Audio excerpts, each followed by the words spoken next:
They called her a gold digger. And nobody climbing the social ladder. At my bachelor party, my so-called friends ripped her apart while I stayed silent. But what they didn't know, the woman they mocked owned the very ground they stood on. And by morning, they'd learn exactly who she was. I'm Devon Castellano, and this is the story of how I almost lost everything because I was too much of a coward to defend the woman I loved. Hey, beautiful souls! Welcome back to the channel. Before we dive into this intense journey, I need to know, where in the world are you watching from? Drop your city and country in the comments below. And if you haven't subscribed yet, what are you waiting for? Hit that subscribe button right now because trust me, you'll want to see how this ends. This isn't just a story, it's a masterclass in karma, power, and what happens when arrogance meets its match. Now, let's get into it. 6 months ago, I thought I had life figured out. I'm Devon Castellano, heir to one of the largest luxury hospitality empires in the country.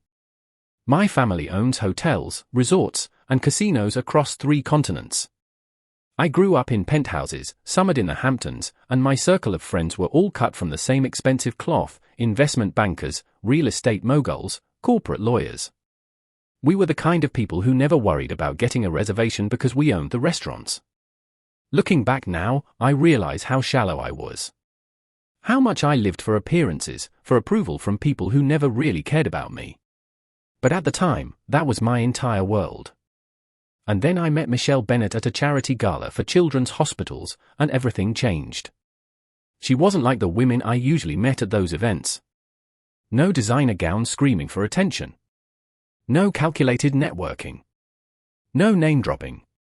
She wore a simple navy dress and spent most of the evening talking to the actual doctors and nurses instead of the donors. When we finally spoke, she asked me what I was passionate about, not what I did for a living. We talked for 3 hours about everything from philosophy to our favorite terrible movies.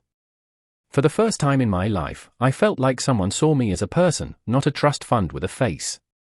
When I asked what she did, she said she was a consultant. I didn't push for details.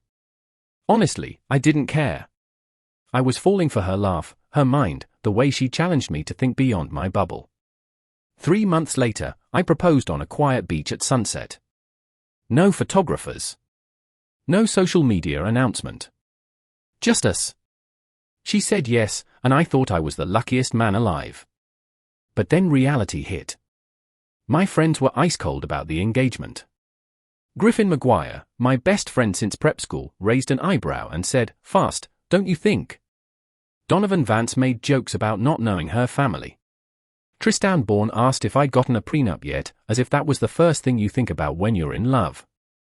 And Lachlan Wyatt, who always played the reasonable one, pulled me aside and said, "Just be careful, brother. We don't really know where she came from." The subtext was clear. She wasn't one of us. She didn't go to the right schools or come from the right families. And because Michelle is black and didn't fit into their narrow definition of who belonged in our world, they'd already decided she was after my money. I told myself they'd come around. That once they got to know her, they'd see what I saw. I was an idiot. The bachelor party was Griffin's idea. He booked this incredible penthouse suite at a brand new ultra-luxury resort in Miami. Floor-to-ceiling windows overlooking the ocean. Private pool. The works. My 4 closest friends flew in: Griffin the investment banker, Donovan the real estate developer, Tristan the corporate lawyer, and Lachlan the venture capitalist. The guys I'd known for over a decade. The guys I trusted with everything. The night started normal enough. Expensive champagne, poker, cigars on the terrace. We were laughing, telling old stories, and for a few hours, it felt like old times. But then Griffin refilled his glass and said, "So, when's Michelle joining us?" The way he said her name, with that little smirk, made my stomach tighten. I forced a laugh. "This is a guy's night, man." "Good," Donovan chimed in. "Because we need to talk to you. Man to man." The mood shifted. They all exchanged looks, and Griffin pulled out his phone, then slid some printed papers across the poker table. My chest tightened. "What is this?" "We've been doing some digging," Tristan said, his lawyer voice in full effect. Cold. Clinical. About Michelle. I felt anger flash through me, but also something else. Something I'm ashamed to admit now. Doubt. A tiny seed of doubt. You did what? Griffin leaned forward. Come on, Devon. No social media presence before 2 years ago. No prominent family connections. She literally appeared out of nowhere. We hired a private investigator because we care about you. The room felt smaller. I looked around at these men, my supposed brothers, and they all had the same expression. Concern wrapped in condescension, like they were doing me a favor. You hired a PI. My voice cracked. That's insane. What's insane, Donovan said, is marrying someone you barely know. Someone who clearly saw a meal ticket and grabbed it. And then it started. The jokes. The mockery. Griffin did this cruel impression of Michelle's voice, exaggerating her accent in a way that made my blood boil. Tristan made comments about her probably growing up in poverty, using words that dance right up to the line of outright racism without crossing it, so he could deny it later. They laughed. They actually laughed. I should have stood up. I should have told them all to go to hell and walked out. But I didn't. I sat there, gave weak pushback like, come on, guys. That's enough. But I didn't shut it down. I didn't defend her the way she deserved. I was too afraid of losing them, of being cast out of the only world I'd ever known. That cowardice would haunt me. Lachlan, playing good cop, put his hand on my shoulder. Look, we're just protecting you. You're our brother. We don't want to see you get hurt. Then he slid a document across the table. We had Tristan draft a prenup. A real one. Sign it before the wedding. Protect yourself. I stared at that prenup, and something inside me broke. These weren't my friends. They were gatekeepers of a club that valued money over humanity, image over integrity. But I was too deep in their world to see it clearly. I promised I'd think about it, which only made them more emboldened. The rest of the night blurred together. More drinks. More cruel jokes. At one point, Griffin got a business call about some resort deal he was working on. I overheard him mention the Bennett Group for financing, and my brain made a tiny connection. Michelle's last name was Bennett. But I brushed it off as coincidence. There are thousands of Bennetts in the world, right? I woke up the next morning with a splitting headache and a pit in my stomach. The guys were scattered around the suite, nursing hangovers. My phone buzzed with a text from Michelle.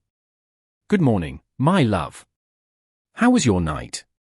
Can't wait to marry you tomorrow. P.S. Check your email.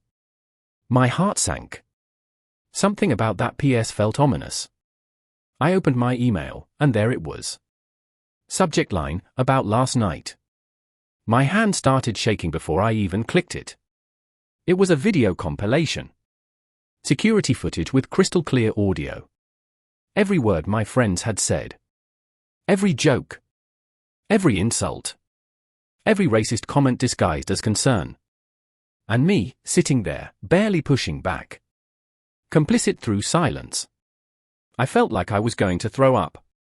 How did she get this? How did she? My phone rang. Michelle. I answered, my voice barely a whisper. How did you get that footage?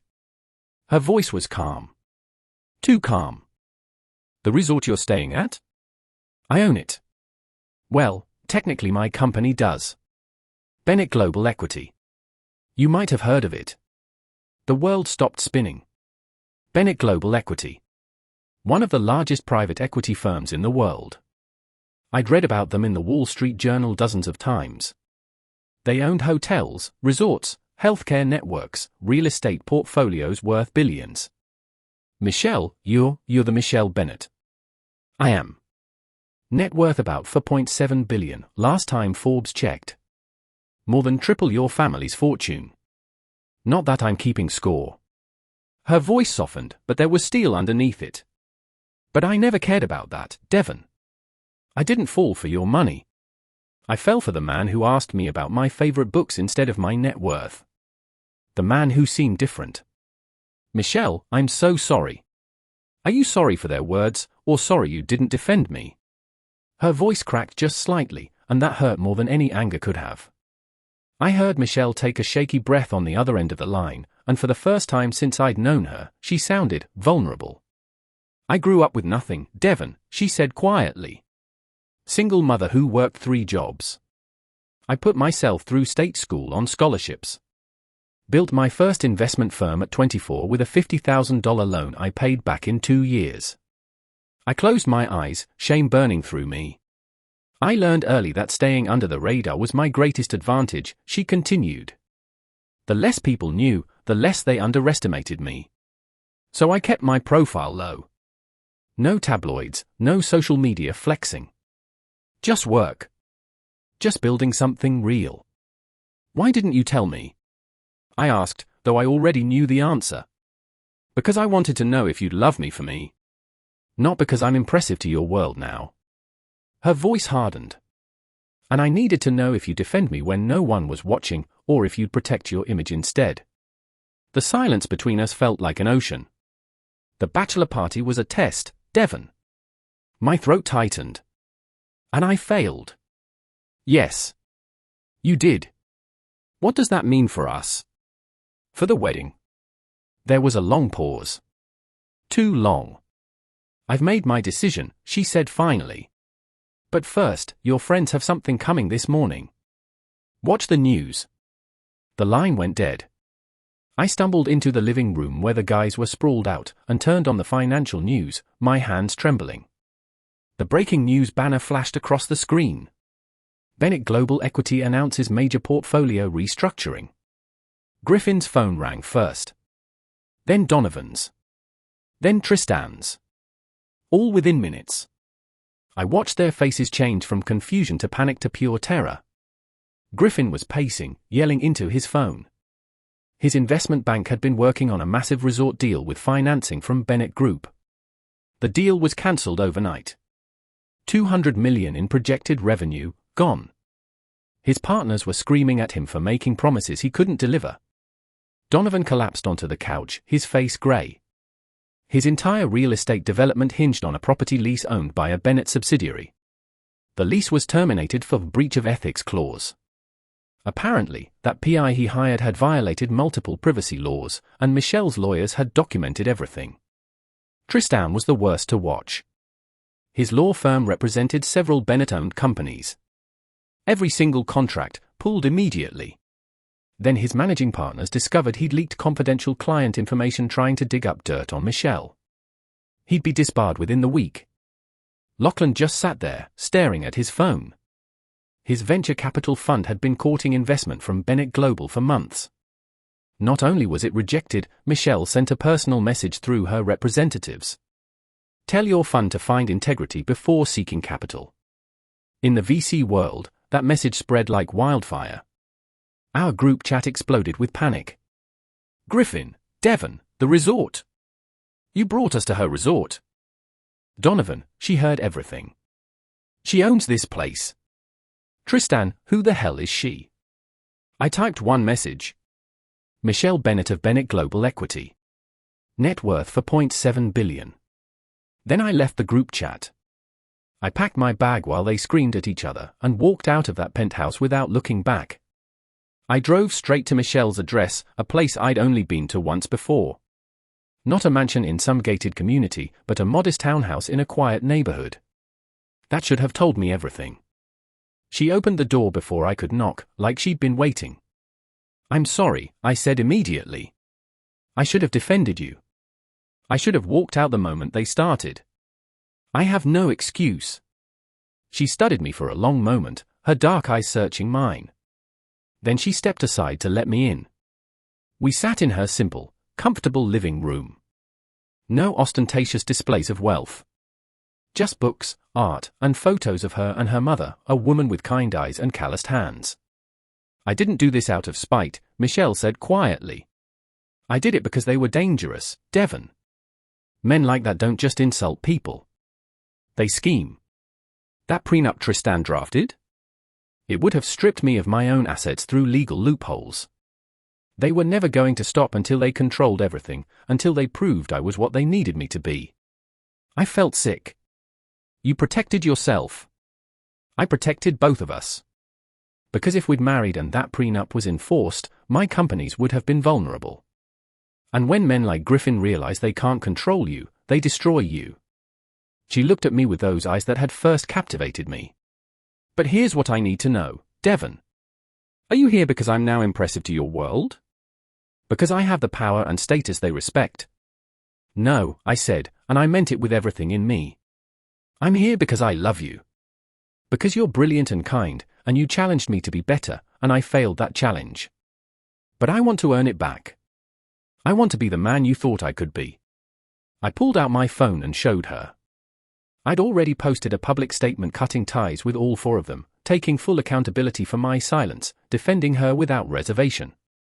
I'm not asking you to forgive me right away, I said. But I want to earn back your trust. For the first time since I'd arrived, Michelle smiled. A real smile. The wedding's still on, she said softly. But we're doing it my way. Small. Intimate. Just people who actually care about us. Not the society circus. Relief flooded through me so intensely I almost couldn't breathe.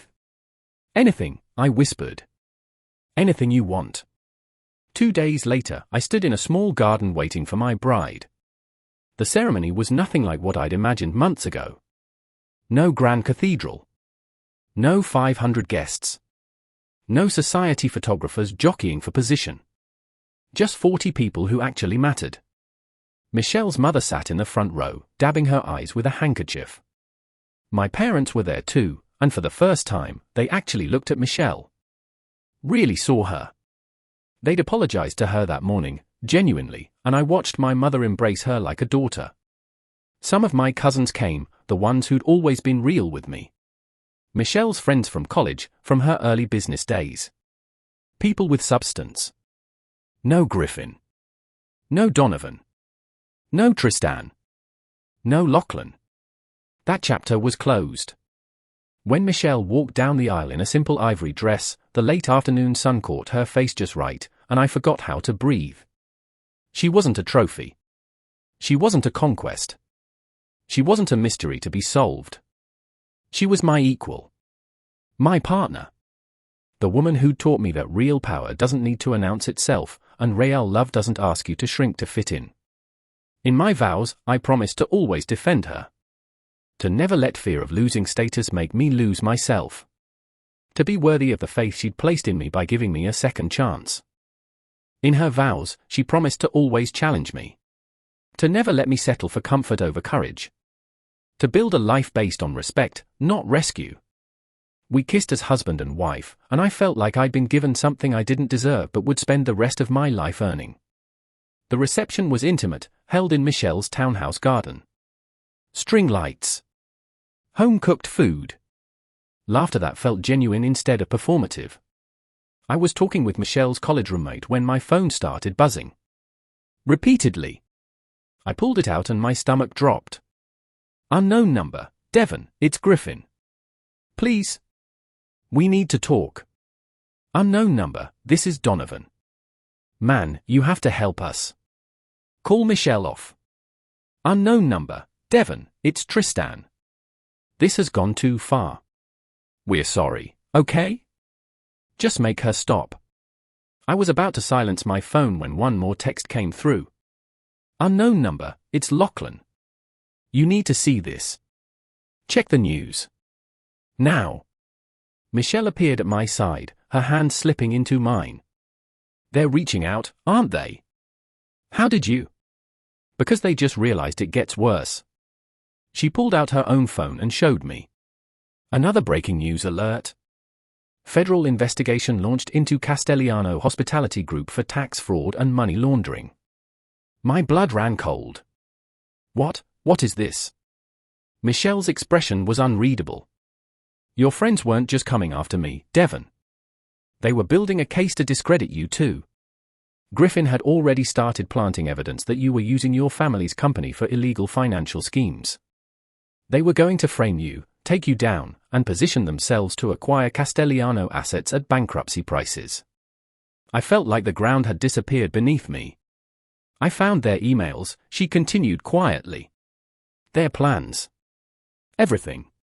So I did what I do best, I beat them to it. I handed everything they were planning to do to you over to federal investigators. With one difference. What difference? I also handed over evidence of what they'd actually been doing. Real crimes, Devon. Tax evasion. Bribery. Securities fraud. Things they thought they'd hidden well enough. She squeezed my hand. They were never your friends. They were predators waiting for the right moment to strike. And you were their target all along. My phone rang. Unknown number. Against my better judgment, I answered. Devon. Griffin's voice was frantic, desperate. Please, man, you have to talk to her. The feds are at my door. They're saying I'm going to prison. This is insane. You tried to frame me, I said, my voice hollow. Silence. Griffin. You were going to destroy me. Destroy my family. It wasn't personal, Devon. It was just business. We saw an opportunity. I hung up. Michelle watched me carefully. Are you okay? I looked at my wife, this woman who'd protected me when I'd failed to protect her. Who'd seen the threat I was too blind to see. Who'd dismantled my enemies with surgical precision while I'd been worried about fitting in. I'm married to the most extraordinary woman in the world, I said. And I almost lost her because I was too weak to stand up for what mattered. But you're standing now, she said softly. Yeah, I whispered. I am. The first week of marriage should have been a honeymoon. Instead, it was a media firestorm. Castellano heir's bachelor party exposed, racism, fraud, and betrayal. Billionaire bride takes down husband's toxic inner circle. Michelle Bennett, the woman who bought revenge and served it cold. I watched Michelle scroll through the headlines over morning coffee, her face completely calm. Does this bother you? I asked. Being in the spotlight like this. She looked up, a slight smile on her lips. Devon, I've been in the spotlight for years. I just control the narrative. This? She gestured at her phone. This is me choosing to be visible. On my terms. My phone buzzed. My father. I answered. Dad. Devon, we need to talk about damage control. The board is panicking. Your association with those men, Griffin, Donovan, it's making investors nervous. They were never my business partners, Dad. They were supposed to be my friends. Well, their criminal investigations are splashing onto our company. We need a statement. We need to let Michelle handle it, I said. Silence. Excuse me. Michelle held out her hand for the phone. I gave it to her. Mr. Castellano, this is Michelle. I'm already handling it. I have a PR team drafting a statement that separates Devon and your company from those men entirely. I also have documentation proving Devon had no knowledge of their criminal activities. It'll be released by end of day. I heard my father's stunned silence through the phone. You've already handled this. I've been handling it since the moment they hired that PI to investigate me. I knew they'd come for Devon eventually. I was 3 steps ahead the entire time. Another pause. Mrs. Castellano, my father said, his tone completely different now, respectful, almost awed, would you be willing to consult with our legal team? Michelle smiled at me. I'd be happy to. Family rates, of course. When she hung up, I just stared at her. What? She asked innocently. You're terrifying. I'm thorough, she corrected. There's a difference. That afternoon, the statement dropped. Clean. Professional. Devastating. It detailed how Griffin, Donovan, Tristan, and Lachlan had operated as a coordinated group for years, using their friendship with me to gain insider information about Castellano business dealings, then leveraging that information for their own financial gain. It showed how they'd planned to frame me, destroy my reputation, and position themselves to acquire company assets. And it included a personal statement from me. I was blind to the predators I called friends. I'm grateful to my wife for seeing what I could not, and protecting not just herself, but my family and our legacy. I take full responsibility for my poor judgment in character, and I'm committed to rebuilding trust with everyone affected by my associations. The response was immediate. Support flooded in from business partners, from family, from people I hadn't heard from in years. But so did the threats. The first one came via email to Michelle's company account. You destroyed our lives. We'll destroy yours. Watch your back. Michelle showed it to me without flinching. They're desperate. Desperate people make mistakes. Should we call the police? Already forwarded to my security team and the FBI.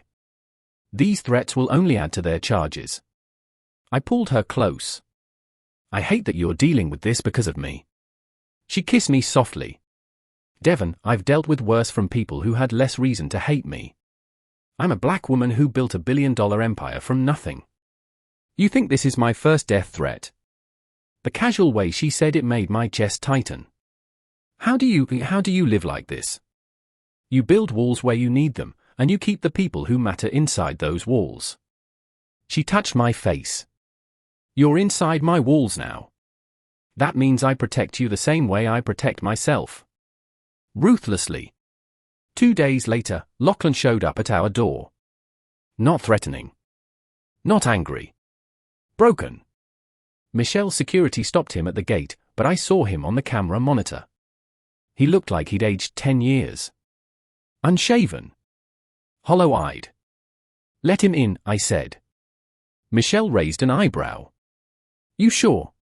He came alone. Unarmed. I want to hear what he has to say. Lachlan sat across from us in our living room, looking at everything except our faces. I'm not here to beg, he said quietly. I know what we did. I know what we deserve. Then why are you here? Michelle asked, her voice cool. Because Griffin and Donovan are planning something. They blame Devon for everything. They think if they eliminate him, you'll have no reason to keep pursuing them. My blood went cold. Eliminate. I don't know details. But I heard Griffin on the phone 2 nights ago talking about the permanent solutions. I think they're going to try to hurt you, Devon. Maybe worse. Michelle's expression didn't change, but I saw her hand move to her phone. Why tell us this? I asked. Why betray them now? Lachlan finally looked up, and I saw genuine regret in his eyes. Because I was wrong. About everything. About Michelle. About you. About what friendship means.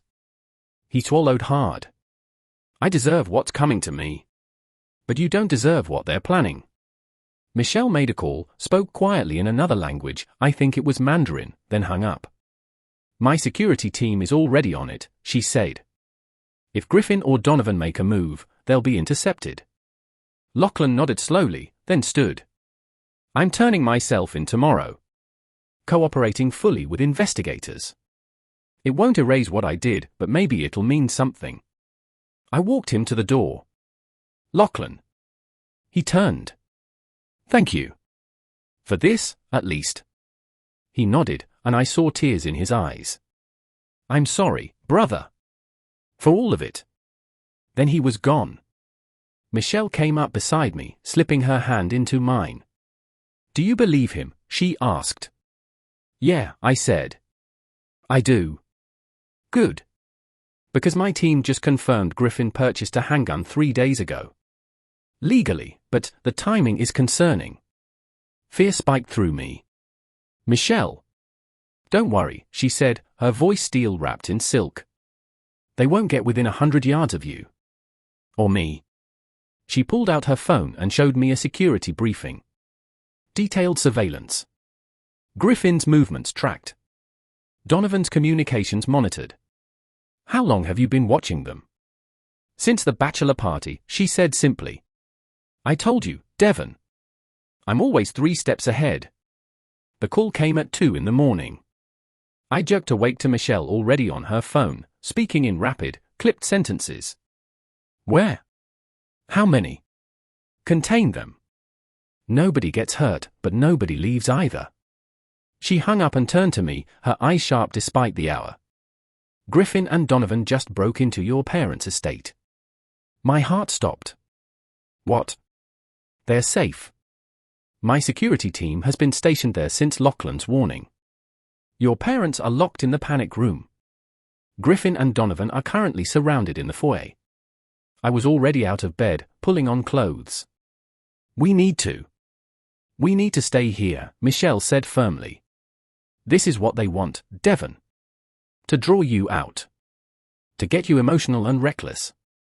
Those are my parents. Who are completely safe. She pulled up a live feed on her tablet. Look. I saw my parents' grand foyer. Griffin and Donovan stood frozen, surrounded by 6 security personnel in tactical gear. Griffin was holding something, a manila envelope. Not a weapon. What is that? I whispered. Michelle zoomed in on the envelope, and I could see writing on it. The truth about Michelle Bennett. She laughed. Actually laughed. They really think they have something on me. What could they possibly? Nothing real, she said. But they're desperate. They probably fabricated documents, fake evidence, anything to turn you against me. She looked at me carefully. The question is, will it work? No, I said immediately. Nothing they say could. Devon. Her voice was gentle but serious. You need to understand something. There are things about my past you don't know. Things I haven't told you because they're painful and complicated and I wasn't ready. My stomach tightened. What kind of things? She took a breath. When I was building my first company, I made enemies. Powerful ones. I had to make choices that weren't always clean. I've buried competitors. I've destroyed people who tried to destroy me. I've used tactics that would make what I did to your friends look merciful. She held my gaze. I'm not a good person by most standards, Devon. I'm effective. I'm strategic. And I've never apologized for surviving in a world designed to crush people like me. Michelle. Whatever's in that envelope, true or fabricated, they're going to use it to paint me as a monster.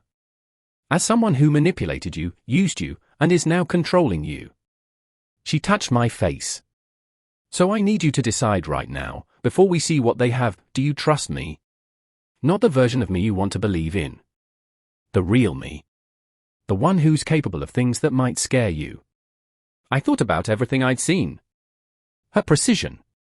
Her ruthlessness. The way she'd dismantled for men's lives in a single morning. And I thought about how she'd protected me when I didn't deserve it. How she'd seen threats I was blind to. How she'd given me a second chance when she had every reason not to. I trust you, I said. Whatever's in that envelope, I trust you. Relief flickered across her face, so brief I almost missed it. Okay then. She made another call. Bring them in. I want to hear what they have to say.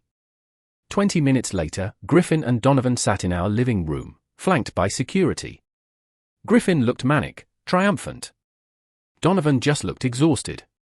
You're making a mistake, Griffin said, looking at me, ignoring Michelle entirely.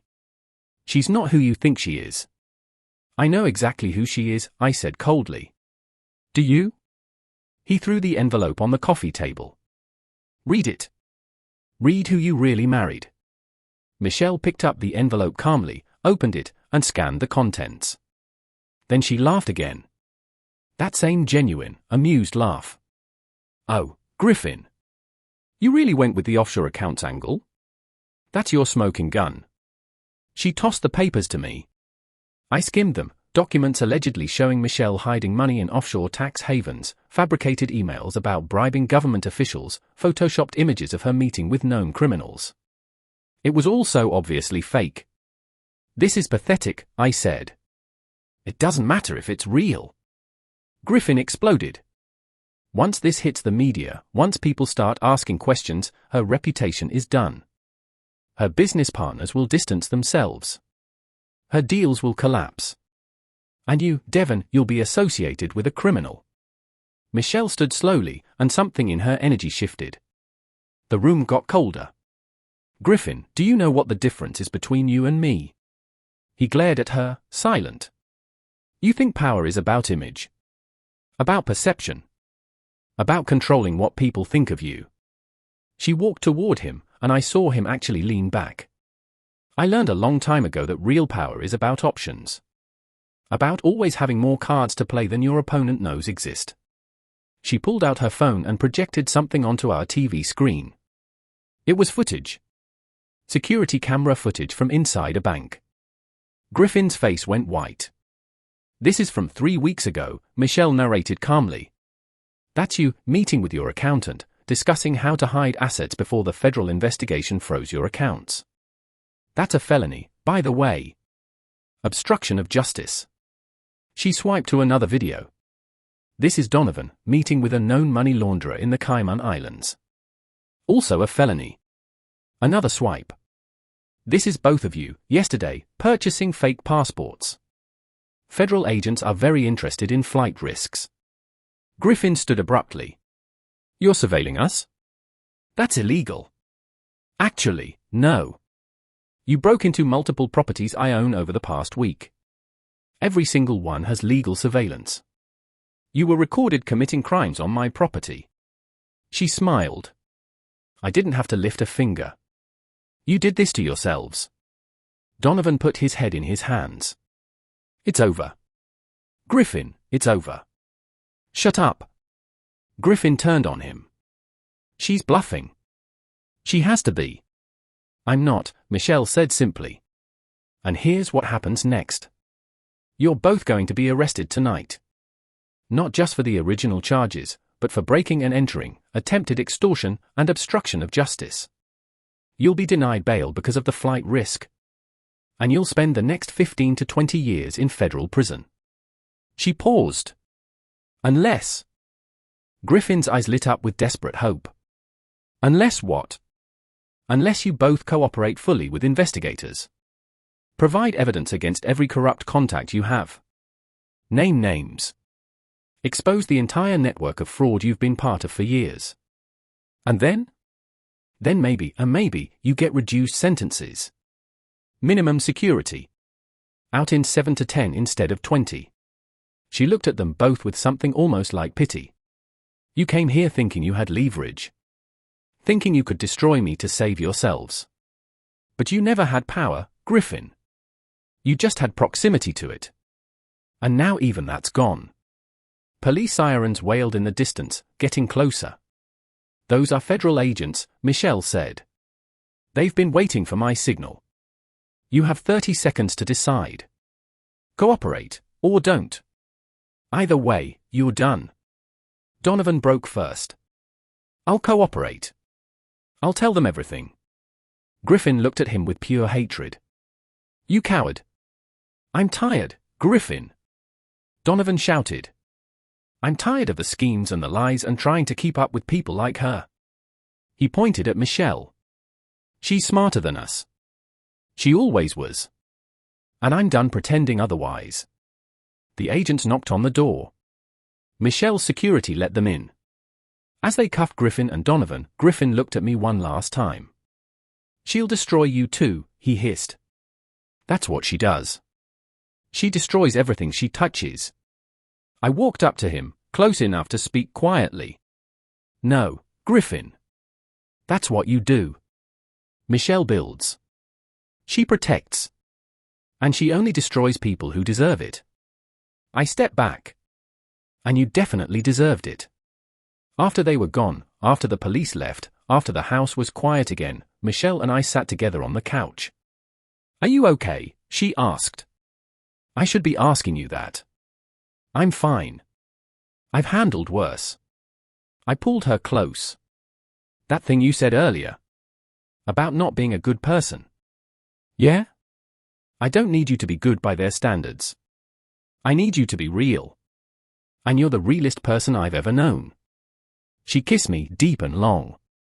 When we pulled apart, she whispered, there's one more thing you should know. My heart skipped.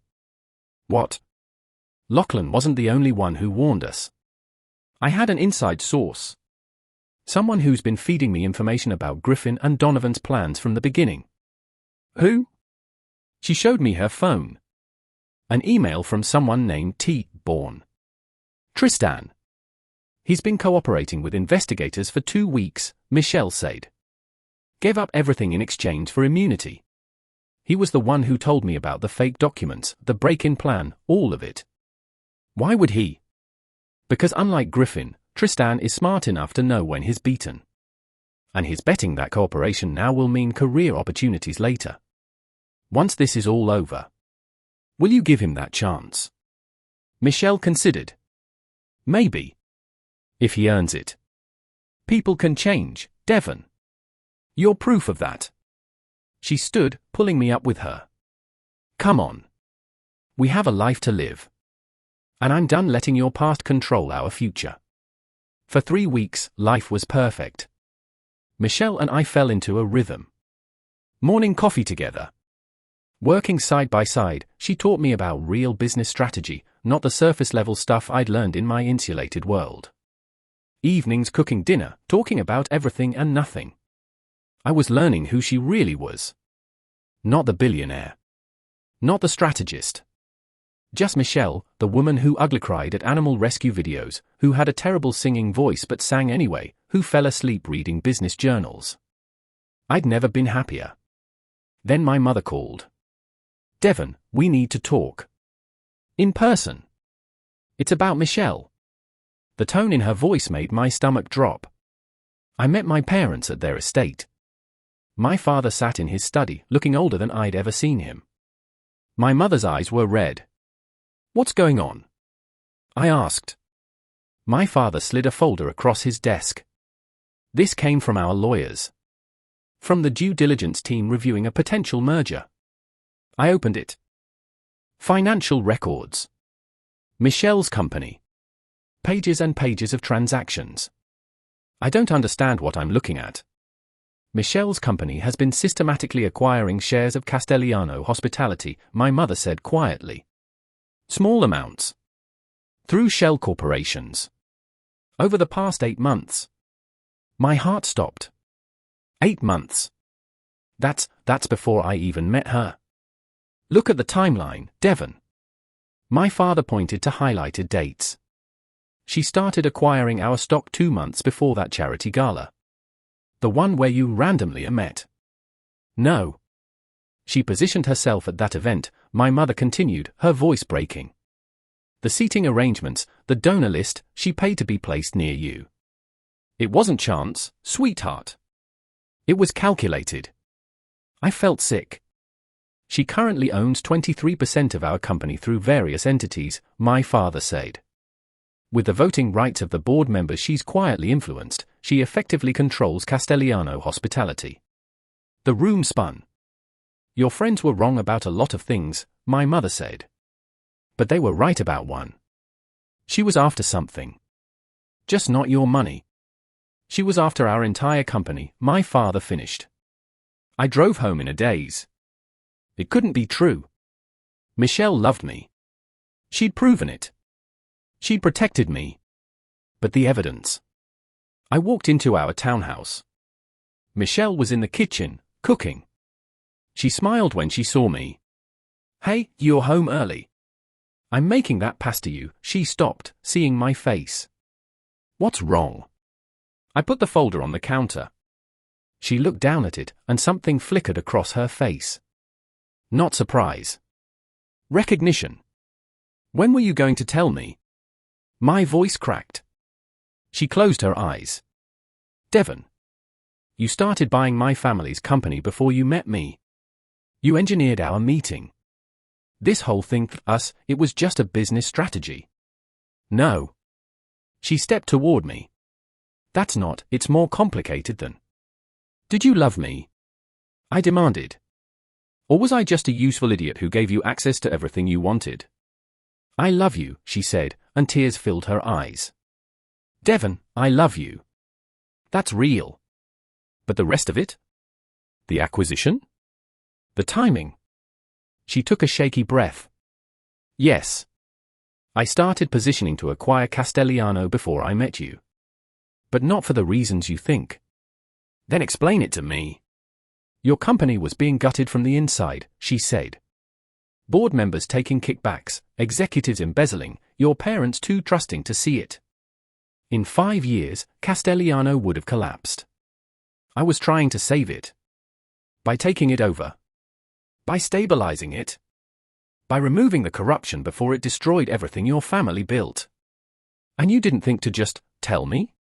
Tell my parents. Would you have believed me? She challenged. A stranger showing up saying your trusted board members were criminals?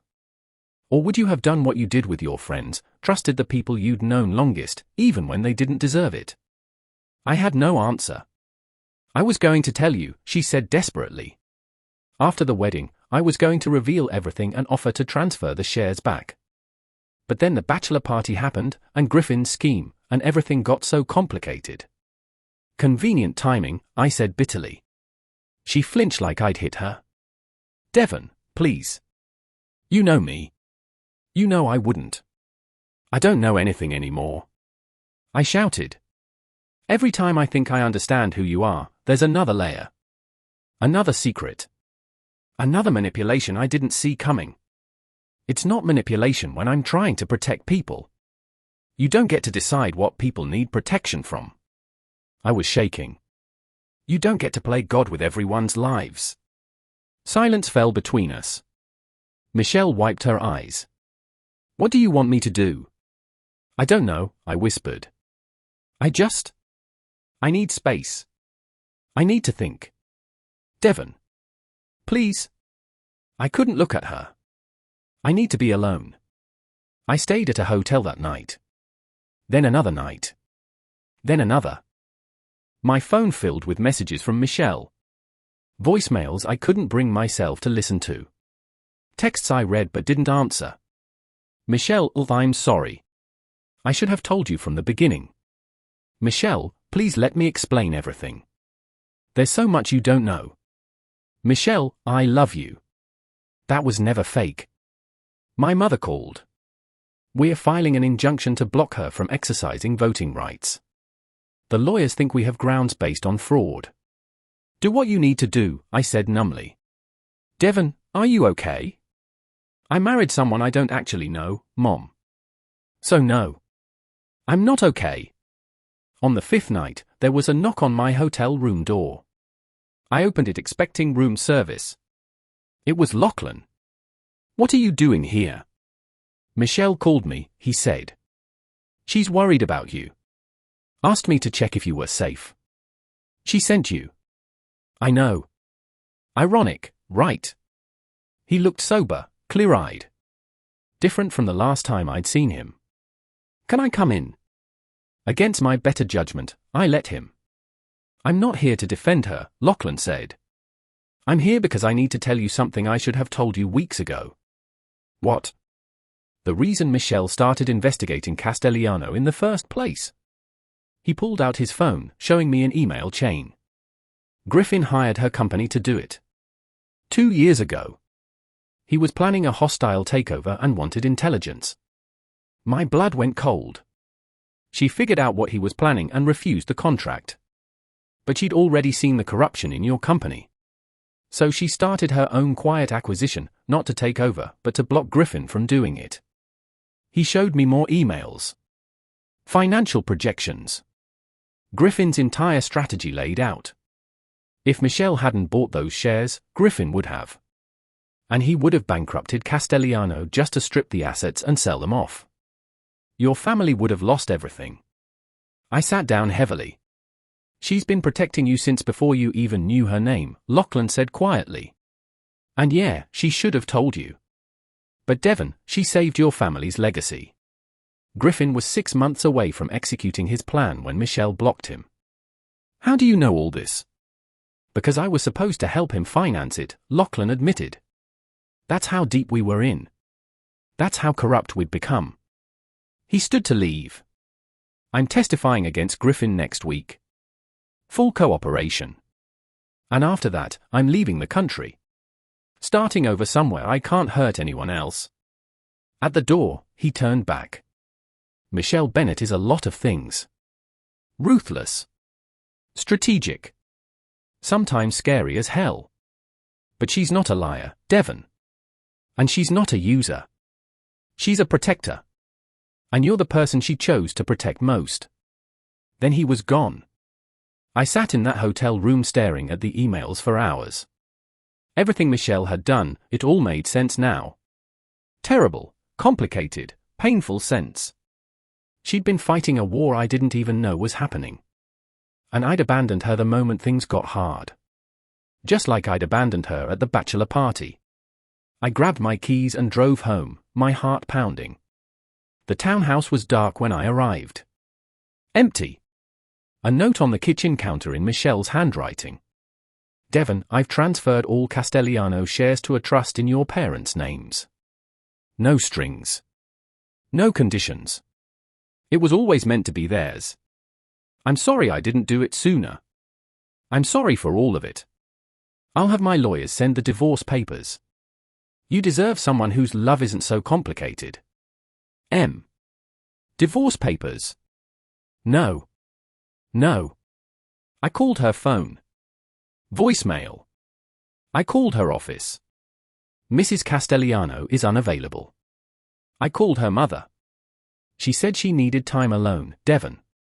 I'm sorry. She was gone. And I'd driven her away. Okay, I need you to drop a comment right now. Is Devon the worst, or does he deserve grace? And can this marriage be saved? Smash that like button and subscribe to my channel. I spent 3 days searching for Michelle. Her office wouldn't tell me anything. Her security team blocked my calls. Her mother said she'd promised not to reveal her location. I was losing my mind. On the 4th day, I went to my parents. I need your help, I said. I need to find Michelle. My mother's expression softened. Devon, maybe you should give her the space she thinks I don't love her, I interrupted. She thinks I chose you over her. Again. And she's wrong. My father studied me carefully. Son, we reviewed the documents she transferred. Every share, legally returned. She also included evidence of the board corruption she mentioned. She was telling the truth. About all of it. I know. We've already begun removing the compromised board members, my mother added quietly. She saved our company, Devon. And we treated her like a criminal. I know, I said again, my voice breaking. And I need to fix this. Please. Help me find my wife. My parents exchanged a look. My father pulled out his phone. There's a property. One of her private holdings. Remote. She goes there when she needs to think. I'll send you the address. It was a cabin. For hours north, nestled in the mountains, overlooking a lake. I'd never even known she owned it. I parked and saw smoke coming from the chimney. She was here. My hand shook as I knocked. Silence. Michelle, it's me. Please. I just want to talk. More silence. Then the door opened. She stood there in jeans and an oversized sweater, no makeup, eyes red from crying. Still the most beautiful woman I'd ever seen. You shouldn't be here, she said quietly. I'm exactly where I should be. With you. Devon. I was wrong, I said. About everything. I panicked. I let my fear control me again, just like at the bachelor party. And I'm done doing that. She wrapped her arms around herself. I should have told you from the beginning. About the shares, about Griffin's plan, all of it. Yeah, you should have. And I should have trusted you. I should have given you the chance to explain before I ran away. I stepped closer. We both messed up. But Michelle, I don't want a divorce. I want my wife back. Tears spilled down her cheeks. How can you trust me after? Because I know you now. Really know you. You're someone who saw a threat to people you didn't even know yet and spent 2 years quietly dismantling it. You're someone who protects everyone around you, even when it costs you. Even when it makes you look like the villain. I took her hands. You saved my family's company. You saved me from people I thought were friends. And yeah, you're complicated and strategic and sometimes you make decisions that scare me. But I don't want simple, Michelle. I want you. I can't promise I won't keep secrets, she whispered. Sometimes my work requires confidentiality. Sometimes I have to move pieces on a board you can't see yet. Then help me see the board, I said. Teach me. Bring me into your world instead of protecting me from it. I'm stronger than you think. And I want to be your partner in everything, not just the easy parts. She searched my face. What if I mess up again? What if I make another choice that hurts you? Then we'll work through it. Together. That's what marriage means, right? A small laugh escaped her through the tears. Is it? Because I've never actually done this before. The whole healthy relationship thing. Me neither, I admitted. I was too busy trying to impress people who didn't matter. But I'm done with that life, Michelle. I choose you. Over my parents' approval. Over social status. Over everything. You mean that? Watch me prove it. I pulled out my phone and opened social media, something I'd avoided since the scandal broke. I started typing a post. Michelle watched over my shoulder. To everyone asking about my wife, Michelle Bennett is the strongest, smartest, most incredible person I've ever known. She saw corruption I was too blind to see. She protected people who didn't deserve her protection. And she loved me when I didn't deserve that either. I'm proud to be her husband. And if that makes me weak or controlled in your eyes, I genuinely don't care. My wife is a queen, and I'm done letting anyone disrespect her. Ever again. I hit post before I could second guess it. Devon, you didn't have to. Yes, I did. No more silence. No more letting people think I'm ashamed of you. I'm shouting from the rooftops that you're mine and I'm yours. She kissed me then, urgent and desperate, and I felt all the broken pieces start to come together. When we pulled apart, she whispered, I transferred the shares back. All of them. I know. My dad told me. So you know your family's company is vulnerable again. The board corruption. Then help us fix it. Properly. As our consultant, our partner. Whatever you want to be. Just don't leave. Michelle was quiet for a long moment. Okay, she finally said. But we do this my way. Full transparency. I show you everything, the strategies, the moves, the reasons behind every decision. You learn my world, and I'll learn to let someone in. Deal. And therapy, she added. Couples therapy. Because we clearly have communication issues. I laughed. Yeah, we really do. She pulled me inside the cabin, into the warmth. I love you, Devon Castellano. Even when you're an idiot. I love you too, Michelle Castellano. Especially when you're terrifying. We spent that night talking. Really talking.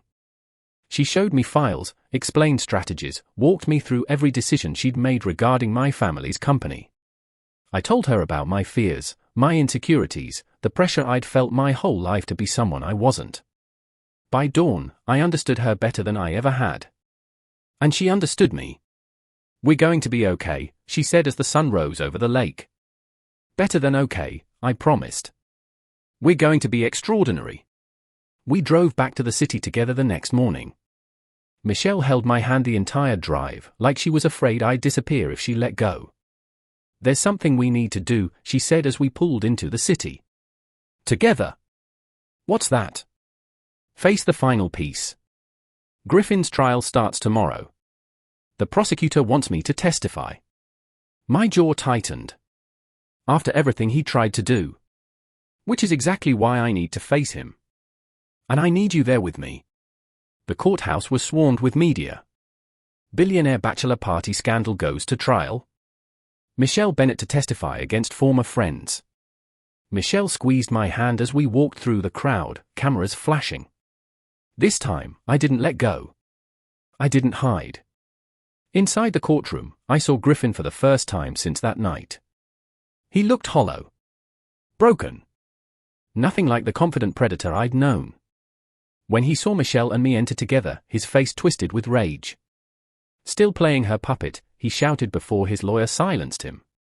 I just stared at him, feeling nothing but pity. Michelle took the stand with quiet dignity. The prosecutor walked her through everything: the acquisition timeline, Griffin's hostile takeover plan, the evidence she'd compiled of his crimes. "Ms. Bennett," the prosecutor said, "why didn't you simply report Mr. Maguire's plans to the authorities immediately?" "Because I needed ironclad evidence," Michelle answered calmly. "Men like Griffin don't go down on suspicion. They have lawyers, connections, money. I needed to document everything meticulously. So when the time came, there would be no escape." "And the defendant's plan to frame Devon Castellano, when did you become aware of that?" 6 months before the bachelor party. I found emails between Griffin and his associates outlining how they'd manufacture evidence of financial crimes, destroy Devon's reputation, and position themselves to acquire Castellano assets during the fallout. Griffin's lawyer shot up. "Objection! How did Ms. Bennett obtain these private emails?" Michelle smiled slightly. "Mr. Maguire used unsecured networks at properties I own. Everything he did was captured by legal surveillance systems with proper disclosure signage. He simply never bothered to read the signs." The courtroom murmured. "So you were always watching," the prosecutor said. "I protect what's mine," Michelle said simply. "And Devon became mine the moment I fell in love with him." My chest tightened. Griffin's lawyer stood for cross-examination, aggressive and sneering. "Isn't it true, Ms. Bennett, that you orchestrated this entire situation? That you manipulated Mr. Castellano into falling for you as part of your business strategy?" "No," Michelle said firmly. "But you did acquire shares in Castellano Hospitality before meeting him, correct?" "Yes. To prevent your client from stealing a family business and destroying it for profit." "How convenient. And you expect this court to believe your relationship with Devon Castellano wasn't strategic?" Michelle looked directly at me. "I expect this court to look at the evidence. I transferred every share back to the Castellano family with no compensation. If this was about business, I would have kept them. Instead, I chose love over profit. Something your client has never understood." The lawyer had no response. During the lunch recess, Donovan approached us in the hallway. He looked different, humbler, quieter. He'd taken a plea deal, agreeing to testify against Griffin. "Michelle," he said quietly. I wanted to say I'm sorry. For all of it. You were right about everything." Michelle studied him. "Are you apologizing because you mean it, or because it helps your case?" "Both, probably," he admitted. "But mostly because I've had a lot of time to think about the person I became. And I'm ashamed." "Good," Michelle said. "Shame is a starting point. What you do with it determines whether you're actually sorry." She paused, then said something that surprised me. "When you get out, if you want a second chance at doing business the right way, call me. No promises. But I believe people can change." Donovan's eyes filled with tears. "Thank you." As he walked away, I looked at Michelle in amazement. After everything he did. "He owned it," she said. "He didn't make excuses or blame others. That's more than Griffin will ever do. And everyone deserves a chance to be better than their worst moment." She glanced at me. "You taught me that." The trial lasted 3 more days. Lachlan testified, detailing the entire conspiracy. Tristan provided documentation of every illegal scheme. Financial experts showed the money trails. Griffin's defense crumbled. On the final day, the jury deliberated for less than 2 hours.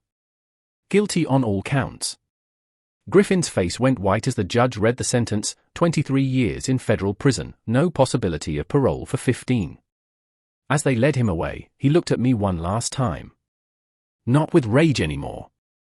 Just emptiness. "I hope she was worth it," he said. I didn't hesitate. She's worth everything. Outside the courthouse, Michelle and I faced the media together. A reporter shouted, "Devon, do you regret your friendship with these men?" "I regret not seeing who they really were sooner," I answered. "I regret valuing their approval over my own integrity. But I don't regret the lesson. It taught me what real friendship looks like. What real love looks like." Michelle, what's next for you? She smiled. I'm working with the Castellano family to restructure their company ethically. And I'm starting a foundation to help young entrepreneurs from underrepresented backgrounds so they don't have to fight as hard as I did to build something real. And your marriage? I pulled Michelle close. Stronger than ever. Turns out when you marry someone smarter than you, life gets a lot more interesting. The reporters laughed. Michelle looked up at me. And when you marry someone brave enough to grow, life gets a lot more beautiful. That night, we had dinner with my parents. The atmosphere was completely different from months before. Michelle, my mother said, we owe you an apology. We doubted you when we should have trusted Devon's judgment. And our own eyes. And we'd like to make it official, my father added, sliding a document across the table. We're appointing you to the board of directors of Castellano Hospitality. With full voting rights and strategic oversight. Michelle looked stunned. Mr. Castellano, I? Call me Richard. You're family now. And our company needs someone with your vision and integrity. Plus, my mother added with a smile, someone has to keep Devon honest when he eventually takes over. Mom. She's right, Michelle said, grinning at me. You're brilliant, but you need adult supervision. Everyone laughed, and for the first time in my life, I felt like I was exactly where I belonged. Not performing for anyone. Not hiding who I loved. Just home. Later that night, Michelle and I stood on our townhouse balcony, looking out at the city lights. Do you ever regret it? I asked. Choosing me? All the complications that came with it. She turned to me, eyes serious. Devon, before you, I had money. Power. Success. But I was alone. I'd built walls so high that no one could reach me. She touched my face. You climbed those walls. You saw me. The real me. Not the billionaire or the strategist. Just Michelle. Just Michelle is my favorite version, I whispered. And just Devon is mine. She kissed me softly. We're going to build something beautiful. Not just a company or a fortune. A life. A legacy. Something that matters. Together, I said. Always together. 6 months later, Michelle and I stood at a ribbon-cutting ceremony. The Bennett Castellano Foundation for Entrepreneurship. A state-of-the-art facility offering mentorship, funding, and resources for young business owners from disadvantaged backgrounds. Michelle's mother was there, crying happy tears. My parents stood proud.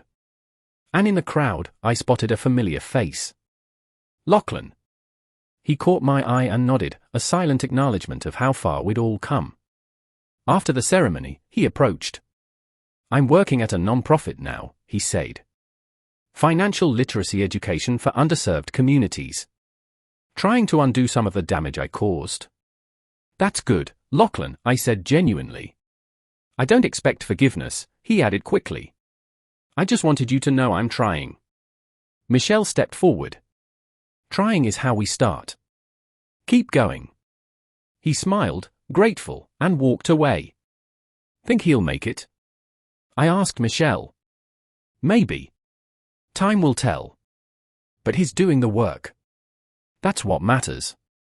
That night, at home, Michelle handed me an envelope. What's this? Open it. Inside was a sonogram image. My heart stopped. Michelle, are you? 12 weeks, she said, beaming. We're having a baby. I couldn't speak. Couldn't breathe. I know we didn't plan this, she continued. And I know our life is complicated. But I kissed her, cutting off her words. It's perfect, I whispered. You're perfect. This is everything. She laughed through tears. Our kid is going to have the weirdest origin story. The best origin story, I corrected. They'll learn that love is messy and complicated and worth fighting for. That people can change. That power without integrity is worthless. And that their mother is the most extraordinary person who ever lived.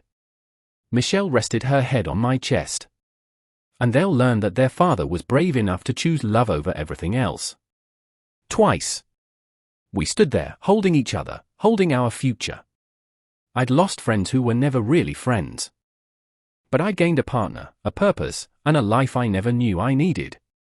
1 year later, I stood in the nursery of our new home, not a townhouse anymore, but a real house with a yard and room to grow, holding our 3-month-old daughter, Michelle Castellano. She had Michelle's eyes. Sharp, intelligent, always observing. She's going to be dangerous, I whispered to her. Just like your mama. Damn right she is, Michelle said from the doorway, smiling. She'd taken 6 weeks of maternity leave, the first real break she'd taken in her entire career. Now she was back to work part-time, balancing motherhood with running her empire with the same strategic brilliance she applied to everything. Watching her navigate both worlds made me fall in love with her all over again every single day. Your parents just texted, Michelle said. They're on their way over for dinner. And they're bringing someone they want us to meet. Who? They wouldn't say. Just said it was important. When my parents arrived, they brought a young woman with them, early 20s, nervous energy, clutching a portfolio. Devon, Michelle, this is Simone, my mother said warmly. She's one of the first recipients of the foundation grant.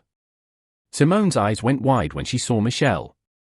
Ms. Bennett, I can't believe I'm actually meeting you. You're my hero. Michelle smiled genuinely. Tell me about your business, Simone.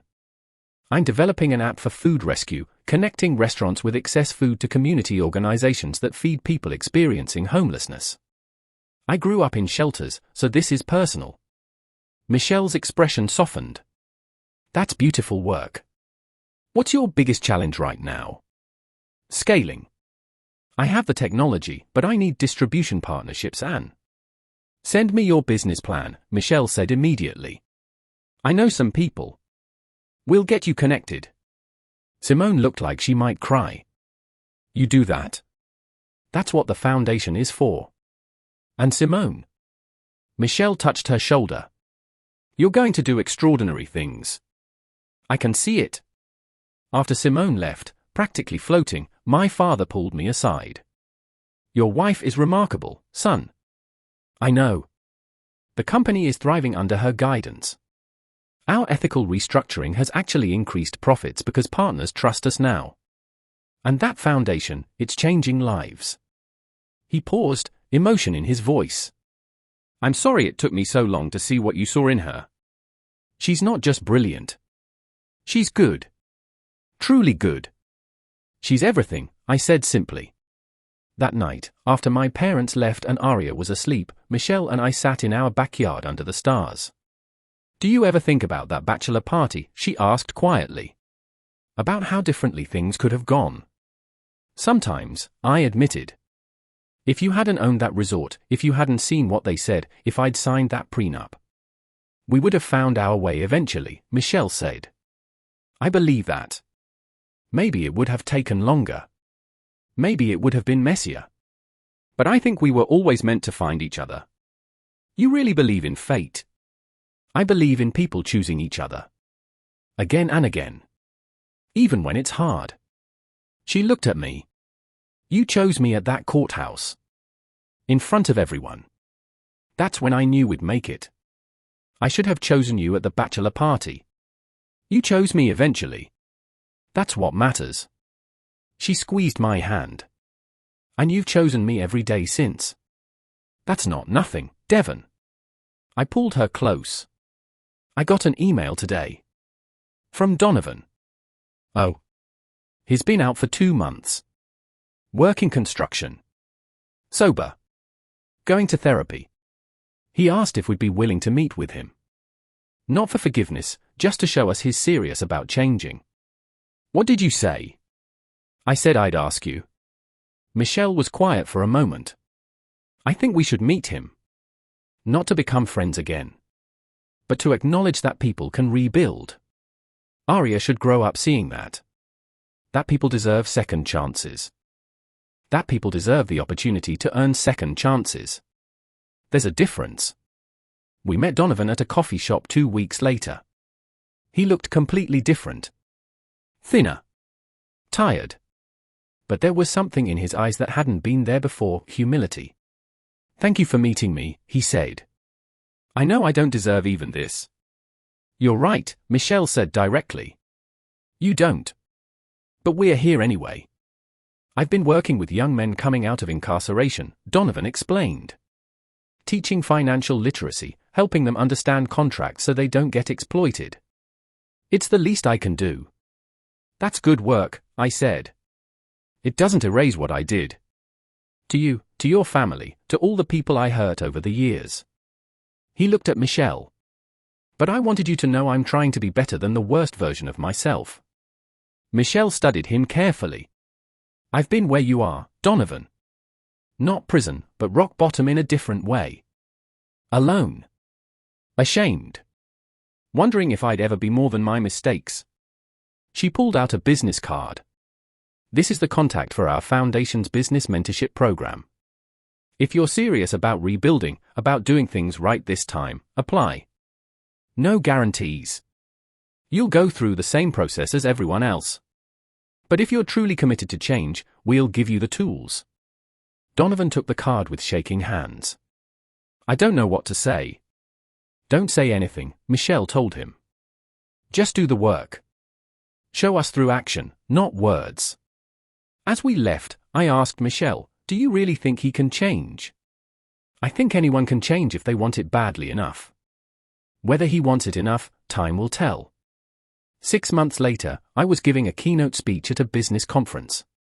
A few years ago, I thought success meant having the right friends, the right image, the right pedigree, I told the audience.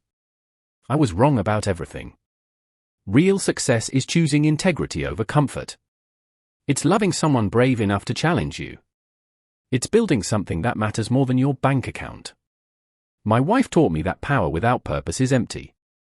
And that the quietest person in the room might be the most dangerous, in the best possible way. The audience laughed. So here's my advice: surround yourself with people who make you better, not people who make you comfortable. Marry someone smarter than you. Listen to the voices you've been taught to ignore. And never, ever underestimate someone because they don't fit your definition of power. The applause was thunderous. Backstage, Michelle was waiting with Aria. "Good speech, Mr. Castellano," she said with a smirk. "I learned from the best, Mrs. Castellano." Aria reached for me, babbling happily. "She said Dada this morning," Michelle said. 3 times. "And you're just telling me now?" "I wanted to see your face when I told you in person." I kissed them both. "I love you. Both of you. More than I have words for." "We love you too," Michelle whispered. "Our brave, beautiful man who learned to choose love over everything else." That evening, we had dinner at my parents' estate, a regular occurrence now. The Castellano family had grown. Not just Aria, but the way we treated each other. More honest. More vulnerable. More real. "I have an announcement," my father said during dessert. "I'm stepping down as CEO of Castellano Hospitality." Everyone went silent. "Richard," my mother started. "It's time," he said firmly. "Time for new leadership. Leadership that I think we'd be unstoppable," she said with a smile. "But only if you want it." I looked around the table. At my parents, who'd learned to trust. At my daughter, who'd grow up seeing what real partnership looked like. At my wife, who'd turned my entire world upside down in the best possible way. "Okay," I said. "Let's do it. Together." 2 years after that night, I stood on a stage accepting an award for Castellano Hospitality's ethical business practices and community impact. Michelle sat in the front row, pregnant again, this time with twins. Aria sat on her grandmother's lap, playing with a toy. "This award doesn't belong to me," I said into the microphone. "It belongs to my wife, Michelle, who showed me that business can be both profitable and purposeful. It belongs to my parents, who were humble enough to change. And it belongs to every person we've employed, mentored, and partnered with who believed that doing good and doing well aren't mutually exclusive." I paused. I'm often asked about the scandal that started my journey. About the bachelor party that went viral. About the friends who betrayed me and the wife who saved me. Here's what I learned: sometimes your greatest blessing looks like your biggest crisis. Sometimes the person everyone warns you about is the only one telling you the truth. And sometimes love means choosing someone the world doesn't understand, and choosing them anyway, every single day. The audience erupted in applause. Later, at home, Michelle and I lay in bed, her head on my chest. "Do you ever miss it?" I asked. "The simplicity of being unknown? Before all the attention?" "No," she said without hesitation. "Because being known means being seen. And being seen by you, really seen, is the greatest gift I've ever received. Even with all the complications. Especially with the complications. Easy love isn't real love, Devon. Real love is choosing each other when it's hard. When it costs you something. When the world tells you you're wrong." She placed my hand on her belly, where the twins were kicking. "We've built something beautiful from something broken. That's the story I want our children to know. Not that their parents were perfect, but that they were real. And that real is always better than perfect." 5 years later. I watched from the audience as Michelle gave the commencement speech at her alma mater, the state school she'd put herself through on scholarships. Aria sat next to me, now 6 years old and already reading at a 4th grade level. The twins, Marcus and Maya, we'd finally broken my rule about the name Marcus, because Michelle insisted, were 4, energetic and curious about everything. My journey wasn't easy, Michelle told the graduates. I grew up poor. I was underestimated. I was told a woman like me couldn't build what I've built. But I had something more powerful than money or connections. I had vision. I had work ethic. And I had the audacity to believe I deserved a seat at tables where I wasn't invited. So here's what I want you to remember: your background doesn't determine your destination. The people who doubt you don't define you. And the obstacles in your path are just opportunities to prove how extraordinary you really are. Build something that matters. Love someone who challenges you. And never, ever let anyone make you smaller to make them comfortable. You are the future. Make it beautiful. The stadium exploded with applause. I felt tears in my eyes. Aria looked up at me. "Why are you crying, Daddy?" "Because I'm proud of your mama," I said. "She's the most amazing person I've ever known." "I know," Aria said matter-of-factly. "Everyone knows that." I laughed through my tears. That night, the whole family gathered at our home for a celebration. My parents. Michelle's mother. Even some of the foundation's first recipients, now successful entrepreneurs themselves. Simone was there with her fiancé, her food rescue app now operating in 15 cities. Lachlan came, sober for 5 years now, running a successful ethical consulting firm. Even Donovan appeared briefly, humble and grateful, working as a counselor for the foundation's mentorship program. To family, my father said, raising his glass. Not just the one we're born into, but the one we choose. To second chances, Michelle added. And to people brave enough to change. To love, I said, looking at my wife. In all its beautiful, complicated, perfect imperfection. We drank, we laughed, we celebrated. Later, after everyone had gone home and the kids were asleep, Michelle and I stood in our backyard under the stars, the same place we'd stood so many times before. "Do you remember what you said to me that first night?" Michelle asked. "At the gala. I asked what you were passionate about. And I said I was passionate about creating opportunities for people who'd been overlooked." She turned to face me. "You were the first person who asked me about my dreams instead of my job title. That's when I knew you were different." "I'm glad I was different," I said softly. "Because it led me to you." "We led each other," she corrected. "You taught me to trust. I taught you to fight. We made each other better. And we'll keep doing that," I promised. "For the rest of our lives." She kissed me, deep and slow and full of promise. "Forever," she whispered against my lips. "We've got forever." The end. So there it is, beautiful people. The story of Devon and Michelle, two people from completely different worlds who chose each other despite everything. They lost friends who were never really friends. They faced betrayal, doubt, and chaos. But they found something more valuable than money or status. They found real love. The kind that challenges you, changes you, makes you better than you ever thought you could be. Here's what I want you to take away from this story. Never underestimate the quiet ones. They might own the building you're standing in. Real power doesn't need to announce itself. And love, true love, means choosing someone even when it costs you everything. Now it's your turn. Drop a comment and tell me. What was your favorite part of this story? Team Michelle or Team Devon? Have you ever had to choose between love and what others expected of you? And if this story moved you, if it made you think differently about power, love, or second chances, smash that like button and subscribe to this channel. Share this video with someone who needs to hear that they're worthy of real love. That they're stronger than their mistakes. That their story isn't over yet. Remember this, the quietest person in the room might be running the whole game. Respect people. Choose love. And never let fear keep you from defending what matters. Thank you for being here.